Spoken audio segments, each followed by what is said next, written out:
Good evening friends, তোমরা সবাই কি করছো? আমি এই মাত্র ঘুমে থেকে উঠলাম, 1 ঘন্টা রেস্ট করে নিয়েছি খাওয়া দাওয়ার পর। ভাবলাম তোমাদের আজকে বিকালের একটা আমি ভিডিও বানিয়ে নিই, তোমাদের কাছে শেয়ার করে নিই। আর এখন আজকে আমি একটা কথা বুঝতে পেরেছি, কি বলো তো? দেখো, আজকে আমরা ফেসবুক বলো, ইউটিউব বলো, ইনস্টাগ্রাম, আমরা সবগুলোতে কাজ করছি, তাই না? সবাই সবার ভালোবাসা সাপোর্ট মিলিয়ে আমরা কাজ করছি। তুমি আমাকে ভালোবাসা দিচ্ছ, আমি তোমাদেরকে দিচ্ছি। তার জন্য আমরা আজকে আগে বাড়তে পারছি। কিন্তু একটা কথা কি আজকে আমি বুঝতে পেরেছি যে এই এই প্ল্যাটফর্মটাতে আমরা একে অপরকে যত ভালোবাসা দেব এত আগে বাড়তে পারবো।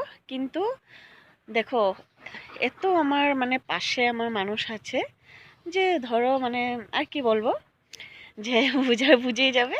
এত পাশে মানুষ আছে, আমার ভিডিওটা অবশ্য ওকে দিয়ে দেখছে, কিন্তু লাইক কমেন্ট শেয়ার করছে না।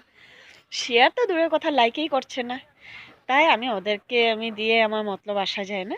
সত্যি কথা বলতে গেলে কি, আমার আসা যায় না। তোমরা আমার পাশে থাকবে, আমিও তোমাদের পাশে থাকবো। আমাকে ভালোবাসা দেবে, সাপোর্ট দেবে, আমিও তোমাদেরকে ভালোবাসা সাপোর্ট দেবো। আর এইভাবে আগে বাড়বো সবাই মিলে। ওকে, বাই। আর এটা হয়েছে আমাদের রাস্তা, ঘরের পাশে।